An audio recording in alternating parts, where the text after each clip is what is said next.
A black girl with a linguistics degree? How adorable. Vanessa Sterling stood center stage at Magnifique, holding Naomi Turner's resume for everyone to see. Saturday Night Rush, every VIP watching. She smiled coldly, then tore the paper in half. The rip cut through the jazz music. She tore again and again. Shredded pieces rained onto Naomi's tray. 6 languages, cute, but we hired you to carry plates, not have delusions. Know your place. The room went silent. Naomi's hands shook, her throat burned. 30 minutes later, an Arab billionaire at table 8 slid her a note in Arabic. Translate this. I'll pay $10,000. Naomi unfolded it. Her blood ran cold. Don't drink. Poison in your glass. The woman they'd just destroyed in public was now the only one who could save 4 lives. Have you ever been humiliated in front of everyone right before becoming the only person who mattered? Naomi picked up the shredded resume pieces, her hands still shaking. She turned toward the kitchen when she heard it. Arabic, rapid, urgent Arabic from table 8. She froze. 3 years of Egyptian podcasts on subway rides, 2 more years with Syrian news channels. That was Gulf dialect, formal, high register. 8 men in pristine suits sat at the VIP table. The man at the head was 60s, silver-haired, commanding. Sheikh Rahman Al-Fayed. His face was in Forbes. Oil billionaire. His security guard spoke fast in Arabic, gesturing at the drinks. The sheikh's face had gone pale.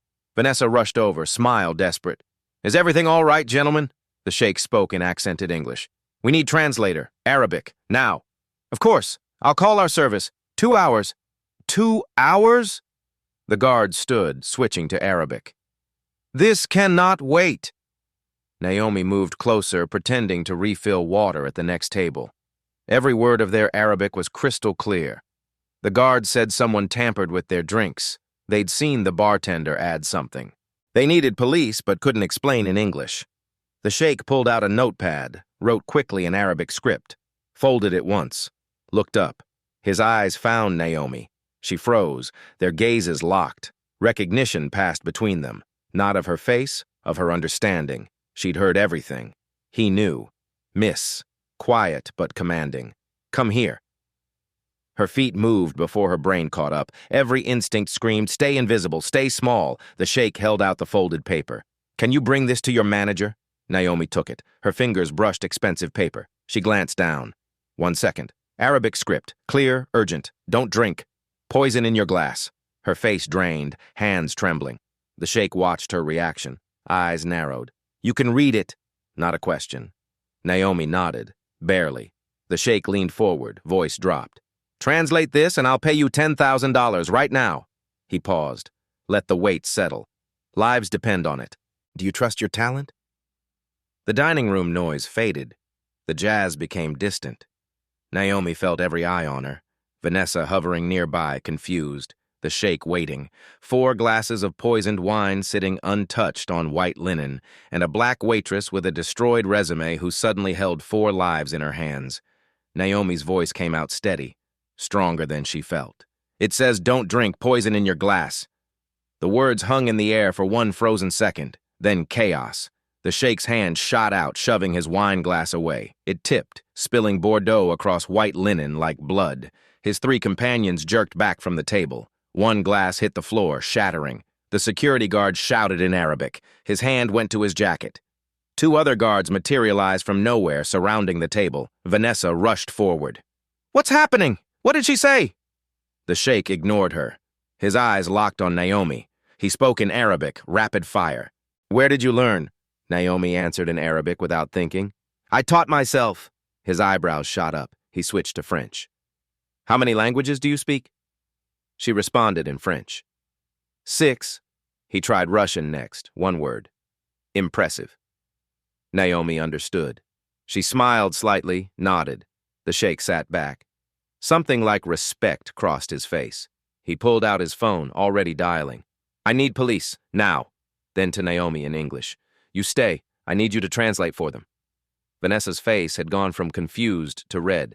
Naomi, return to your duties. I'll handle... No. The sheikh's voice cut like a blade. She stays. She just saved 4 lives. She's just a waitress. She's a polyglot who works as a waitress. The sheikh's tone was ice. There's a difference. A very important difference.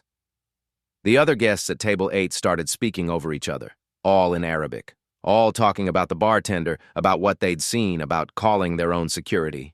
Naomi stood there, understanding every single word while Vanessa understood nothing. It was the strangest feeling, like being invisible her whole life and suddenly being the only person who could see.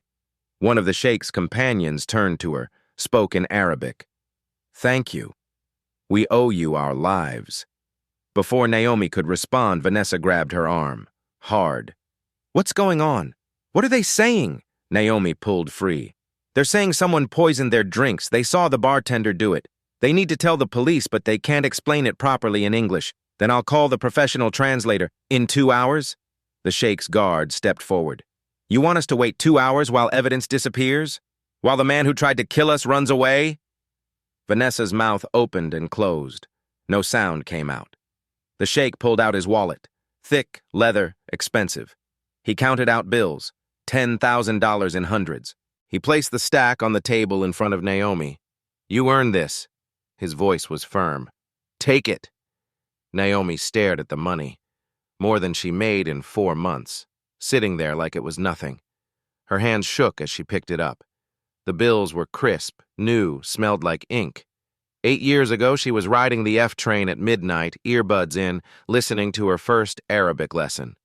The subway car was empty except for her and a sleeping homeless man. She was 20, working double shifts at a diner, studying linguistics at community college. Her mother had died that year, breast cancer, no insurance, mountains of debt. Naomi remembered standing at the funeral, listening to her mother's friends speak. Half of them didn't speak English well. She'd had to translate the eulogy 3 times. Spanish, Tagalog, Creole. That's when she understood. Languages weren't just communication. They were dignity. They were being seen, being heard, being human. She'd started with Spanish, then French, then Arabic because nobody expected a black girl from Brooklyn to speak Arabic. That made it powerful. She studied on buses, on breaks, during the 10-minute gaps between classes. She learned Mandarin from YouTube, Russian from dating apps, German from podcast transcripts. Not because it would get her a job, she'd learned that lesson fast. 52 rejection emails, all saying the same thing in different words. "We're looking for someone with more traditional experience." Translation: someone who didn't look like her. She'd learned languages because they were the only thing nobody could take away. Not poverty, not racism, not Vanessa Sterling ripping up her resume. The police sirens cut through her thoughts. 3 cars pulling up outside, red and blue lights washing over the restaurant's windows. The Sheikh stood. "Miss Turner." He'd learned her name somehow. "These officers will need you. Will you help us?" Naomi looked at Vanessa, at the money in her hands, at the Sheikh's steady gaze. She'd been invisible for 8 years, carrying plates, biting her tongue, staying small, not anymore. "Yes," Naomi said. "I'll help." Detective Morrison arrived first. White, 40s, 20 years on the force. He pulled out a recorder. "You're the translator?" Vanessa cut in. "We have a professional service." "She is professional." The Sheikh's voice was granite. Morrison nodded, clicked the recorder on. The security guard spoke Arabic, fast, detailed. Naomi translated. At 8:43 p.m., he observed bartender Carlos Mendez approach the drink station. Mendez removed a small vial, clear liquid, added 5 drops to each of 4 wine glasses prepared for this table. Morrison wrote fast. "How's he certain it was poison?" Naomi asked in Arabic. Translated. "Executive protection training. He recognized furtive movements, checking surroundings, deliberate contamination indicators." Morrison looked impressed. "Your Arabic is excellent." "Where'd you study?" Naomi felt that familiar tightness. "Brooklyn Public Library." Silence. "Self-taught?" "Yes. 8 years of 3 a.m. sessions after double shifts. Notebooks filled with conjugations on subway rides, 4 hours of sleep, mountains of coffee.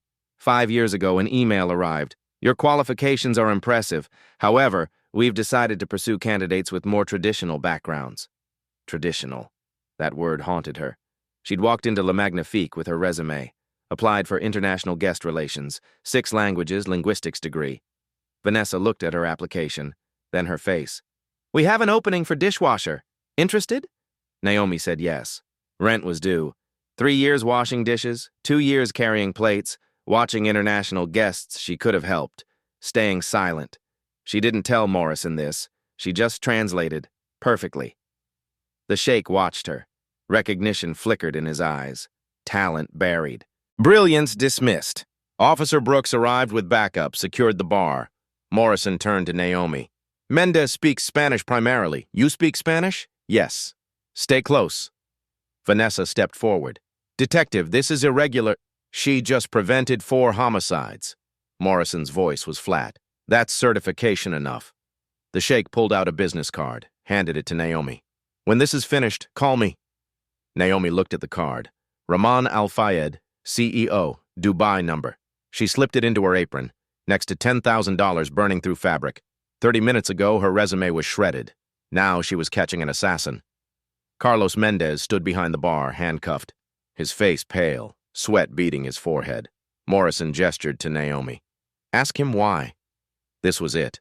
The moment languages stopped being her private survival tool and became her public power. Naomi stepped forward, spoke in Spanish, asked him why he did it. Carlos looked at her. Really looked. Saw a black waitress speaking perfect Spanish. His face crumpled, and he started talking. Carlos started speaking in Spanish. Fast, defensive, his words tumbling over each other. Naomi translated for Morrison. He says he didn't do anything. He was just making drinks like normal. He doesn't know what they're talking about. Morrison's eyes narrowed. Ask him about the vial. Naomi switched back to Spanish, asked the question. Carlos's face went redder. He answered. Naomi translated. He says he doesn't know about any vial. Maybe they saw someone else. The bar was busy. But something wasn't right. Naomi heard it immediately. The verb tenses didn't match. She held up a hand. Detective, he's lying. Morrison stopped writing. How do you know? His verb tenses. In Spanish, he just said I didn't do it using past tense. But earlier he said I wouldn't do that using conditional. If he really didn't do it, he'd use the same tense consistently. The switch means he's constructing a story, not remembering events. Silence in the room. Morrison stared at her. You caught that from grammar? Language reveals truth, always. The detective leaned toward Carlos. Tell her we found the vial in the trash. Her, in Spanish. Naomi translated. Carlos's face crumpled, his shoulders sagged, and then he started talking. Really talking. The words poured out in Spanish. Naomi translated in real time, her voice steady even as the story got darker. He says a man approached him 3 days ago, outside the restaurant, offered him $50,000. All he had to do was add a substance to 4 specific wine glasses, the glasses for table 8 tonight. Morrison wrote faster. Does he know what the substance was? Naomi asked in Spanish. Carlos answered, his voice breaking. Ricin. The man told him it was ricin. Colorless, odorless, tasteless. Symptoms wouldn't show for hours. By the time anyone realized, he'd be long gone. The sheikh's face had gone stone cold. His security guard spoke rapid Arabic. Naomi caught the words. Competitor, assassination, business rival. Morrison turned to the guard. Naomi translated before he could ask. He's saying this confirms their intelligence. The sheikh has a competitor in the oil industry, someone who would benefit from his death. They've had threats before, but nothing this concrete. Officer Brooks brought over an evidence bag. Inside was a small glass vial, empty, clear. Morrison held it up to Carlos. This it? Carlos nodded, started crying. Naomi felt strange, disconnected. She'd been invisible 30 minutes ago. Now she was standing in the center of an attempted murder investigation, translating between 3 languages, catching lies that trained detectives missed. The sheikh spoke in Arabic to his guard. The guard nodded, then spoke to Morrison in heavily accented English. We want her to continue translating, for all of it. Police reports, statements, everything. Morrison looked at Naomi. You available for the next few hours? Before she could answer, Vanessa stepped forward. She has tables to serve. No, she doesn't. The sheikh's voice cut through the room like a knife. As of right now, I'm hiring Miss Turner as my personal translator for this investigation. I'll pay her consulting rate, $500 per hour. Naomi's breath caught. $500 per hour. Vanessa's mouth fell open. Morrison allowed himself a small smile. Miss Turner, you ever thought about consulting work? NYPD could use someone with your skills. So could the State Department, Officer Brooks added. We've got a recruitment shortage for Arabic speakers. The sheikh watched Naomi carefully. "I think Miss Turner is about to have many opportunities. The question is, which one she'll choose." Naomi stood there, $10,000 in her apron, a business card in her pocket, job offers flying from every direction. Her shredded resume was still in the trash, but apparently she didn't need it anymore. 2 hours later, police finished taking statements. Carlos was in custody. The sheikh's party had left. The restaurant was quiet. Naomi walked to the break room, exhausted. Her feet ached. Vanessa walked in, closed the door. "That was quite a performance tonight." Naomi looked up. "Performance? The translating, very impressive." Vanessa crossed her arms. "You should have disclosed your linguistic abilities. It's in your contract. Failure to disclose relevant skills." Heat rose in Naomi's chest. "I wrote it on my application, under additional skills. You saw it." Vanessa waved a hand. "It didn't seem relevant for a waitress position. It was relevant for international guest relations, the position I applied for. That required management experience. I had 3 years restaurant experience, a linguistics degree, 4 countries study abroad." Vanessa's face tightened. "Tonight was an exception, an emergency. Don't let it go to your head. Your primary duty is still tables. Tips don't change job titles." Naomi stood. "What are you really saying?" "This is for your own good." Vanessa's voice dropped. "Know your place. You're good at carrying plates. Don't confuse one lucky break with qualification. Know your place." High school counselor had said it. Community college might be more realistic. Career advisor. International relations is competitive. Have you considered service industry? Her aunt. "Don't aim too high, baby. That's how you get hurt." But tonight, someone saw her. Really saw her. A knock on the door. Richard Aldridge stood there, 60, silver hair, elegant suit, owner of Magnifique and 11 other restaurants. "Vanessa, my office now." Vanessa's face went pale. "Mr. Aldridge, now." She left. Richard glanced at Naomi, then followed. Naomi sat back down, hands shaking. She pulled out her phone. Bank balance, $312, rent due in a week, $10,000 cash in her locker. Unreal. 15 minutes later, Vanessa walked out of Richard's office. Face red, eyes down, didn't look at Naomi. Richard appeared in the doorway. "Miss Turner, my office, please." Naomi's stomach dropped. She was getting fired. Vanessa had spun some story. She followed Richard down the hall. His office was elegant. Mahogany desk, leather chairs, wall of awards, photographs with diplomats, celebrities. Richard sat, gestured for her to sit. He opened a file, her original application from 5 years ago.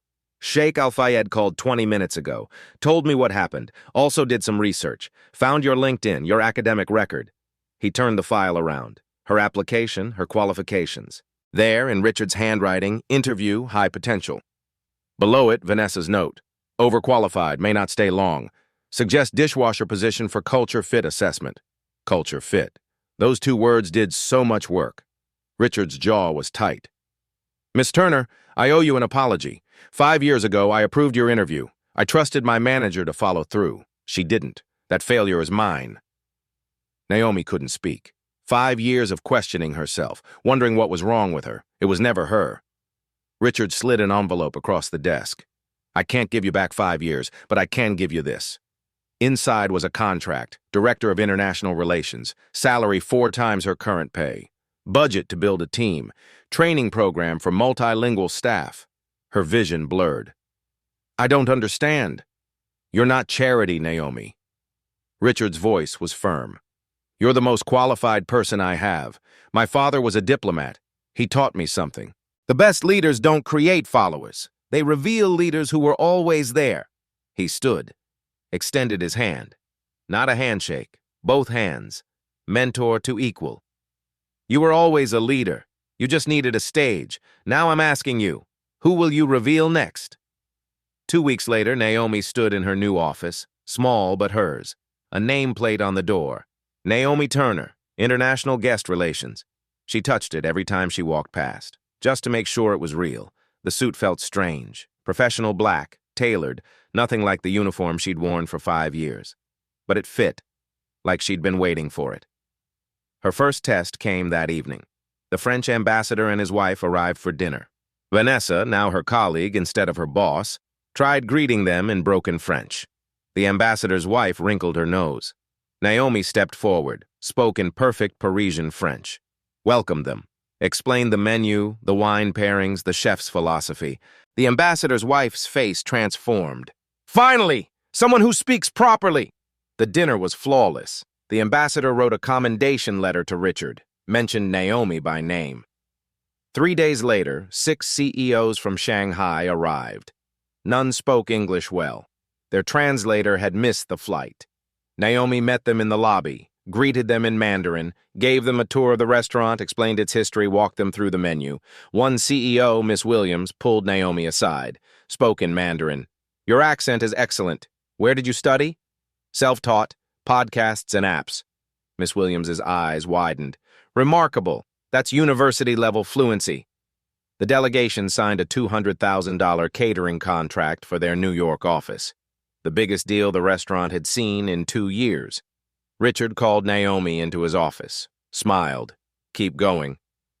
The real test came on a Friday night. A Russian guest, Dmitry Volkov, started shouting, angry about his food. Threatening to sue, his face was red, his fists clenched, staff panicked. Someone ran to get Vanessa. Naomi walked over, calm, steady, spoke to him in Russian. He stopped mid-sentence, stared at her. She kept talking, gentle, asked what was really wrong. His face crumpled. He answered in Russian. It wasn't about the food. His son had been in a car accident. He'd just gotten the call. He was scared, stressed, taking it out on everyone. Naomi called a taxi, arranged for a Russian-speaking driver to take him to the hospital, walked him to the car, held his hand for just a moment. He looked at her, spoke in Russian. "Thank you. You saw me." Those words hit different. Naomi had been invisible for so long. Now she was helping others be seen. She walked back through the dining room, past table 8. A new server was there. Young, black, nervous, serving a different VIP party. The server caught Naomi's eye, looked afraid, like she didn't belong. Naomi smiled, nodded, a small gesture that said, "You belong here too." The server's shoulders relaxed. She smiled back. That's when Naomi understood what Richard meant, about revealing leaders. It wasn't just about her anymore. Talent is everywhere. That's what people don't understand. It's not rare, it's not special. Talent is universal. But opportunity? Opportunity is not. In 2 weeks, Naomi generated more international revenue than the restaurant had seen in 6 months. Not because she suddenly became talented. She was always talented. Someone just finally let her use it. The nameplate on her door was metal, cold, heavy, real. She touched it again. Still there. 5 years washing dishes, 2 years serving tables, 8 years being invisible, 2 weeks being seen, and everything changed. But this was just the beginning. The sheikh hadn't forgotten about her, and he had plans, big plans. 1 month later, Richard called a full staff meeting. All 12 restaurants, managers, chefs, servers. Video conference for other locations. In person for Le Magnifique. Naomi sat in the back, unsure why she'd been summoned. Richard stood at the front, 70 people watching, screens showing another 100. "I want to talk about failure," Richard began. The room went quiet. 5 years ago, a woman applied here, linguistics degree, 6 languages, 4 countries studied abroad. She applied for international guest relations. Naomi's heart pounded. "I approved her interview, wrote high potential. Then I trusted management to follow through. They didn't. They hired her as a dishwasher, told her to work her way up." Uncomfortable shifting. People glanced around. She washed dishes 3 years, served tables 2 more, had talent we needed, spoke languages our clients spoke. We made her invisible. Richard paused. 5 years wasted. Not because she wasn't good enough, because someone decided she didn't look like qualified. He gestured to Naomi. "Stand up." Her legs felt weak. She stood. "This is Naomi Turner. 4 weeks ago, she prevented an assassination, saved 4 lives. Translated between 3 languages. Since then, she's generated more international revenue than we've seen in 2 years. Silence. Everyone staring. As of today, Naomi is Director of International Relations for all 12 locations. She'll build a team, train staff, create protocols. She has my full authority to hire anyone she sees fit. Richard looked at her. "Come here." She walked forward, legs shaking.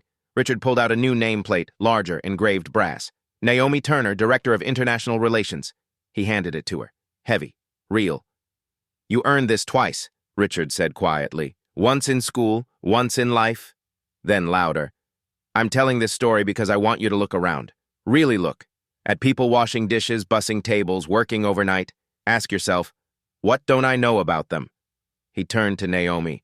My father taught me something. The best leaders don't create followers. They reveal leaders who were always there.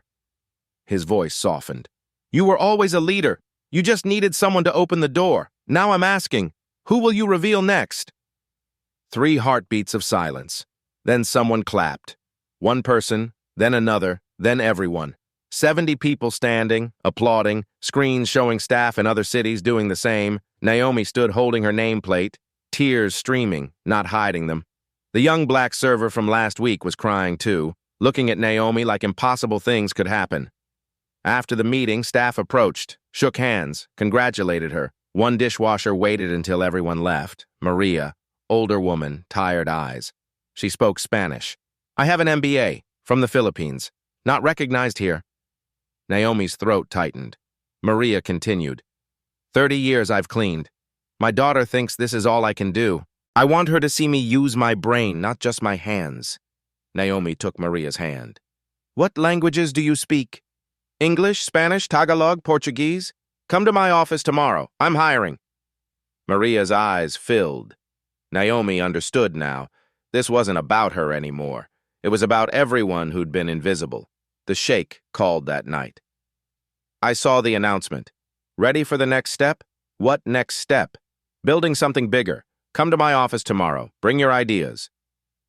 Naomi looked at her new nameplate on the kitchen table of her tiny Brooklyn apartment.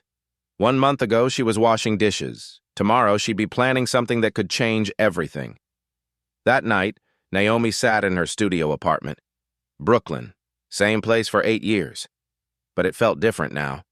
She placed the nameplate on her desk. Next to it, a photo. Her mother, herself, Grace, 10 years ago, before cancer.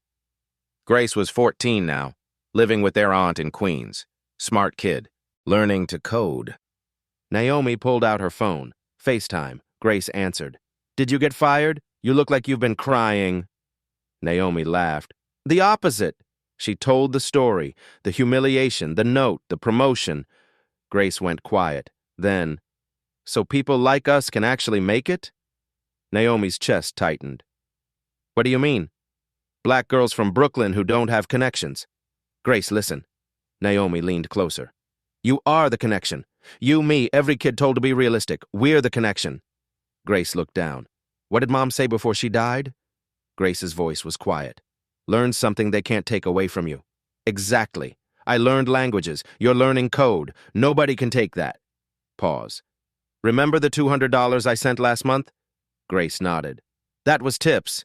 This month I'm sending $2,000 from my salary for your coding boot camp.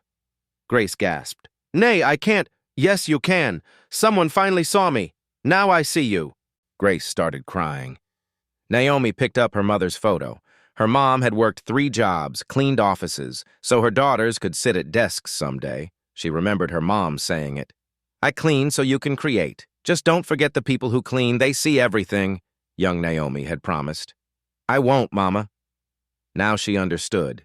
Success wasn't just climbing up. It was sending the ladder back down.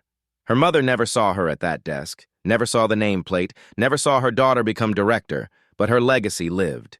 The belief that education was freedom, that talent mattered more than circumstance. Naomi placed the photo next to the nameplate, both facing forward, toward the future. Grace, this didn't happen because I'm special. It happened because someone finally asked what I could do. That's the only difference between invisible and invaluable. Someone asking. Pause. So I'm asking you, what can you do? Grace smiled through tears. I can code. I'm really good. Then let's make sure everyone knows, before you spend 5 years being invisible. They talked for another hour. Boot camps, scholarships, futures that felt possible. When they hung up, Naomi looked around her tiny apartment. Tomorrow she'd look for something bigger, somewhere Grace could visit. But tonight, she sat in the space where she'd studied for 8 years. where she'd become fluent in 6 languages while everyone assumed she was just surviving. This apartment held her struggle, her invisible years.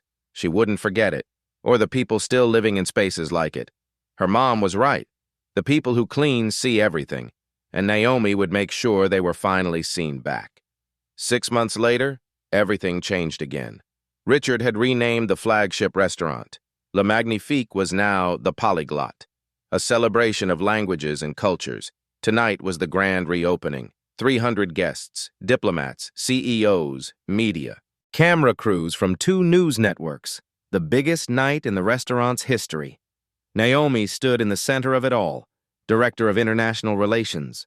Black dress, simple, professional. A team of 8 behind her, all multilingual. All people who'd been overlooked somewhere else. 2 hours before doors opened, her phone rang. Sheikh Al-Fayed's assistant. The Sheikh will be attending tonight. He's bringing 20 guests, royal family from Saudi Arabia, diplomatic delegation from UAE, business partners from Kuwait. Naomi's heart kicked. When? He's landing in 30 minutes. She hung up, turned to her team. We have a situation. 20 guests meant halal menu, royal protocol seating arrangements, simultaneous translation in Arabic, English, French. 2 hours wasn't enough time. 30 minutes later, another call. 15 executives from Toyota. Their dinner reservation was tonight, flight delayed. They're arriving now instead of tomorrow. Naomi felt sweat on her palms. 15 Japanese guests, vegan Buddhist menu, omotenashi service protocols. 10 minutes after that. 8 German bankers, they need kosher options. 43 last-minute guests. 3 different dietary restrictions, 4 languages, multiple cultural protocols. Vanessa appeared in the doorway. She was regional manager now. Same level as Naomi. Their relationship was still complicated. This is a disaster. Vanessa's voice was tight. You should postpone. No. Naomi's voice was steady. We promised everyone a seat at the table. We deliver. How? You don't have enough. Watch. Naomi turned to her team, started delegating. Aisha, you take the Sheikh's party. You know the royal protocols. Kyle, Toyota executives are yours. You studied in Japan. Levi, German bankers. Coordinate kosher with the kitchen. They scattered, moving fast, confident. Naomi went to the kitchen. Chef Marco was 65. Italian, been cooking for 40 years. Marco, I need 3 separate kitchens running simultaneously. Impossible, we don't have... Naomi switched to Italian. Started speaking fast. Reminded him of when he opened his first restaurant. Everyone said impossible. He did it anyway. Marco stopped, stared at her. You speak Italian? I learn the language of everyone I work with because I see them. Marco's face softened. He nodded slowly. Let's do it. 10 minutes before guests arrived, crisis escalated. The UAE diplomat demanded a specific seat, but it was occupied by the Toyota CEO. Moving the CEO would be a cultural offense, no clear solution. Naomi approached the sheikh privately, spoke in Arabic, suggested the ambassador's seat instead. Explained it offered a view of both dining rooms and the kitchen. Traditionally, honored guests observed the full experience. The sheikh looked impressed. You've studied our protocol. I study everyone, Your Excellency, because everyone deserves respect. He accepted. Graciously. The next 5 minutes were chaos orchestrated into symphony. A German banker had an undisclosed allergy. Naomi called the hospital. Confirmed safe ingredients in German. A Japanese guest brought sake as a gift. Staff almost opened it. Cultural taboo. Naomi explained in Japanese. Crisis averted. The Saudi princess wanted private dining. Naomi had anticipated this. Islamic art screens ready, private section arranged, doors opened, 300 guests flooded in. Naomi stood in the center, earpiece in, coordinating 8 team members. She spoke Arabic to the sheikh's party, Japanese to Toyota, German to the bankers, Spanish to kitchen staff, 4 languages flowing like water. No hesitation, no confusion. The dining room hummed, perfect synchronization. Then Richard asked her to speak. Impromptu, no preparation, 300 people, multiple languages, cameras rolling. Naomi took the stage, no notes, just truth. Welcome to the Polyglot. Her voice was steady. This restaurant celebrates one truth. We are all fluent in the language of humanity. She switched to Arabic. Hospitality is not words, it is heart. Then Japanese. Omotenashi is spirit, then German. Respect is universal. Back to English. Tonight, we prove something. When we listen, really listen, there's no such thing as a language barrier. Only bridges waiting to be built. Silence. Then one person stood. The sheikh. Slow clap. Then everyone. 300 people on their feet. Applauding. Media cameras caught it all. The standing ovation, the multilingual speech, the black woman who'd been a waitress 6 months ago, now running the most successful opening in the restaurant's history. Vanessa stood in the corner, face complicated. Then she started clapping too. After the speech, the sheikh pulled Naomi aside. That night 6 months ago, I tested you. I wanted to see if you'd speak up when you had no power. Naomi listened. You did. Now you have power. But you haven't changed. You still see people. He handed her an envelope. Inside, a check. $100,000. For your scholarship fund. The one you're going to start. Naomi's breath caught. Train 100 people like you. People with talent and no door. I'll fund the first year. You build the program. She looked at the check. At the sheikh. At the room full of people from dozens of countries, all being served by a team she'd built from overlooked talent. 6 months ago, her resume was in pieces. She was invisible. Dismissed. Tonight, she just orchestrated the most complex service in the restaurant's history. Spoke 4 languages on stage. Received $100,000 to change other people's lives. The sheikh watched her process it. Do you know why I wrote that note in Arabic? To warn your group. Partly, but also to test the room, to see who could help. He paused. I wrote it in Arabic because I knew. Whoever could read it would be someone society overlooks, because people who study languages they're not expected to know, they understand something everyone forgets. What's that? That communication is an act of love. Naomi felt tears threatening, pushed them back. The sheikh smiled. Now go. You have work to do. 100 scholarships won't fill themselves. She walked back through the dining room, past table 8, where it all started. A new server was there. Young, Latina, nervous. The server caught Naomi's eye, that same look, like she didn't belong. Naomi smiled, nodded. You belong. The server's shoulders relaxed. The cycle was continuing, the door was opening, and Naomi was the one holding it. 3 months after the grand opening, Naomi stood at a press conference. The Polyglot Foundation. Official launch. Behind her, a banner. The Invisible Talent Scholarship. Cameras flashed, reporters took notes. We're offering full scholarships to 100 people per year. Naomi's voice was steady. Food service workers, janitors, drivers, anyone with hidden skills and systemic barriers. No traditional credentials required, just talent and obstacles. A reporter raised her hand. Who's funding this? Sheikh Rahman Al Fayed contributed the initial 100,000. Richard Aldridge matched it. And we're accepting public donations. The story went viral within hours. National news picked it up. From waitress to director, how one woman is rewriting hospitality's rules. Applications flooded in. 135 in 2 weeks. Naomi and her team reviewed them personally. The stories were heartbreaking and familiar. Single mothers speaking 4 languages, working night shifts. Janitors with engineering degrees from Syria. Uber drivers who were concert pianists in their home countries. They selected 100. Diverse backgrounds, multiple industries, all overlooked. The training program launched. 6 months intensive, languages, hospitality management, business skills, hands-on training at the Polyglot restaurants. Naomi taught the first session herself. 20 students in the room. All watching her like she was proof that impossible things happened. You're not learning to serve, she told them. You're learning to lead. One student stood out. Devin Harris, 19, black, formerly homeless. Naomi had found him through a local news clip. He'd been sleeping in the subway, speaking fluent Mandarin to Chinese tourists, helping them with directions for free. He'd taught himself from YouTube videos in the library. Week 1, Devin was overwhelmed. Imposter syndrome crushing him. Naomi pulled him aside. I was a dishwasher for 3 years. You belong here. Week 8, he assisted with a Chinese delegation. Flawless performance. Week 16, he designed a bilingual menu for Mandarin-speaking customers. The restaurant saw a 30% increase in Chinese clientele. Devin became assistant director 6 months later. Now he was recruiting the next cohort. But the most unexpected development came from Vanessa. She approached Naomi one evening after work. They were alone in the office. I need to say something. Vanessa's voice was tight. I was wrong. Naomi looked up, surprised. No, let me finish. Vanessa sat down. I spent 20 years believing there was one way to be professional, one look, one background.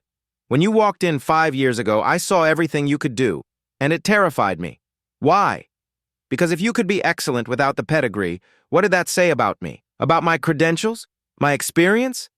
Silence. I built my identity on being the gatekeeper, on knowing who belonged and who didn't. But I was wrong, and I hurt people. I hurt you. Naomi didn't know what to say. I want to volunteer for the scholarship program. Vanessa's voice cracked. I can't undo what I did, but I can help others not make my mistakes. The program needs mentors, Naomi said carefully. But Devin and the others need honest mentors. Can you be uncomfortable? I've been comfortable too long. It's time.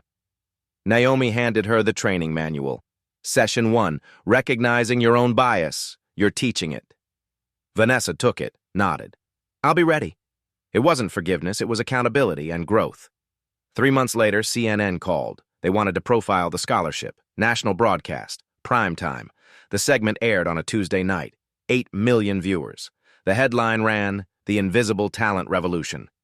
Then came the call that changed everything. The United Nations, an invitation to speak on their panel, Language and Economic Inclusion. Naomi stood backstage at the UN General Assembly, hands shaking. This was insane. Sheikh Al-Fayed was introducing her. Full circle. I met Miss Turner when she was invisible, working a job beneath her capabilities. That night, she saved my life. Today, she's saving hundreds of others. Naomi walked on stage. The hall was massive. Representatives from 193 countries. She was the only speaker without a PhD, but she had the most powerful story. I stand here not because I'm exceptional, her voice carried, but because I was finally seen. Pause. Let it land. There are 68 million people in America working jobs below their skill level. 68 million. The number echoed in the chamber. How many languages do they speak that we never asked about? How many engineers are driving cabs? How many doctors are cleaning hospitals? How many leaders are serving tables? Silence. Heavy. Pressing. The talent is not hidden. We are just not looking. She let the words breathe. Today I ask you. Look, ask, open the door. Because every person in this room had someone open a door for them. It's time we held it open for others. The applause started slowly, then built. Then everyone stood. 193 country delegations, on their feet. The sheikh stood first. Call back to the restaurant. Slow clap. Camera feeds showed Richard watching from his office, crying, Devin watching from Times Square, mouth open in shock, Grace watching from her coding class, tears streaming, even Vanessa watching from the restaurant, nodding slowly. That evening, Naomi returned to the polyglot, exhausted, overwhelmed. She walked through the dining room past table 8, where it all started. A new server was there, Maria Santos, the woman from the dishwashing room, now serving the sheikh's party. He'd become a regular. The sheikh was speaking Spanish to Maria, testing her, just like he'd tested Naomi.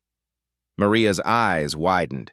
She understood. She responded in Spanish, confident. The sheikh caught Naomi's eye across the room, winked. He was doing it again, finding the next one. Naomi smiled, nodded approval. In the foundation office, her old waitress uniform hung on the wall, framed, a plaque beneath it. This uniform represents 68 million stories. We're just getting started. Next to it, a wall of photos, all 100 scholars, names, languages, dreams. Center photo, Naomi, Devin, Grace, Richard, even Vanessa, the team. Richard appeared in the doorway. You know what I'm most proud of? The scholarship? No, that you proved me right. He smiled. 5 years ago, I wrote high potential on your application. I understated you. You're not high potential. You're a movement. The sheikh joined them. Miss Turner, do you know why I really wrote that note in Arabic? To warn your group? Partly. But also because I knew whoever could read it would be someone society overlooks. The people who study languages they're not expected to know understand something vital. What? That communication is an act of love. Naomi looked at the wall of photos. 100 faces, 100 stories, 100 people who'd been invisible, now seen. The door was open, and it was never closing again. 1 year later, Naomi sat in her old Brooklyn studio. She'd moved to a bigger place months ago, but she kept this apartment, made it the foundation office. The walls were covered with testimonials, handwritten thank you notes from 100 scholars, photos, success stories. Her desk wasn't empty anymore, no nameplate here, just 100 faces looking back at her. 6 a.m. Coffee from the same old mug, the one from her dishwashing days. She'd never replaced it. Her playlist shuffled, 6 languages in rotation. Like always, she opened her laptop. 356 new applications for Cohort 2. One caught her eye immediately. Maria Santos, 54. Housekeeper, 4 languages. MBA from the Philippines, not recognized in America. The application said, "I want my daughter to see me use my brain, not just my hands." Naomi's throat tightened. This was her mother's story, every mother's story. She wrote across the application, "Interview immediately," called Richard. "I found her. I found the next one." So what did Naomi's story teach us? Tomorrow morning, look at the people serving you. The barista, the Uber driver, the person cleaning your office. Ask yourself, what don't I know about them? Not to fix them, to see them. If you manage people, ask one question. What are you good at that we don't use? You might be shocked. You might be sitting on a genius who's filing paperwork. Think about the last time you hired someone. Did you pick the resume or the potential? Naomi had both. She was just never asked. Who are you not asking? Here's the hard truth. This story is rare, and that's the problem. It shouldn't take a billionaire and a poison note to reveal talent. It should be normal, expected, standard. But it's not. Yet. Here's what I know. You just spent time watching this story, which means you care. You see the problem. Now the question, what will you do with that? Let's start simple. Comment below. Tell us, who in your life has invisible talent? Tag them. Let them know you see them. One comment might change a life. Share this story, not for views. For the 68 million people working below their skill level. Someone in your network might be the next Richard, the next Sheikh, the next person who can open a door. If you own a business, audit your hiring practices this week. Ask yourself, are we screening for credentials or competence? One policy change could find your Naomi. Want to do more? The Polyglot Foundation is real. $50 sponsors 1 application review. $500 sponsors 1 month of training. 5,000 sponsors 1 full scholarship. Or start your own, in your city, your industry, your way. Naomi's goal, 10,000 scholars in 10 years. That's 10,000 people who were told no, finally hearing yes. 10,000 families changed. 10,000 industries enriched. But she can't do it alone. If this story moved you, you're part of the movement now. Follow this channel for updates. Like if you believe talent is universal, but opportunity is not. Subscribe because next month we're profiling Devin and Maria and 98 others. Their stories deserve to be told too. The screen returns to the Polyglot restaurant. Table 8, where it all started. Maria Santos is there, serving a new VIP guest, not as a server anymore, as International Relations Associate. The guest hands her a folded note, says something quietly. Maria opens it, her eyes widen. The camera holds on her face. We don't see what the note says, but we see her smile. That smile of someone who's just been seen. The cycle continues. Naomi's story started with a note that said, poison in your drink. But it ended with millions of notes that say, I see you, you matter, you belong. What will your note say? Talent is everywhere. Opportunity is not. Be the door opener. The screen fades to black. White text appears. The Invisible Talent Scholarship is real. Apply at polyglotfoundation.org. Sponsor, polyglotfoundation.org/donate. Share your story, #InvisibleTalent. The final image, Naomi's face, smiling directly at camera, confident, peaceful, no longer invisible. She winks, just like the Sheikh winked at her 1 year ago. The door is open. The question is, will you walk through it? Or better yet, will you hold it open for someone else? Screen goes black. 2 seconds of silence, then one final line appears. 68 million people are waiting. What are you waiting for?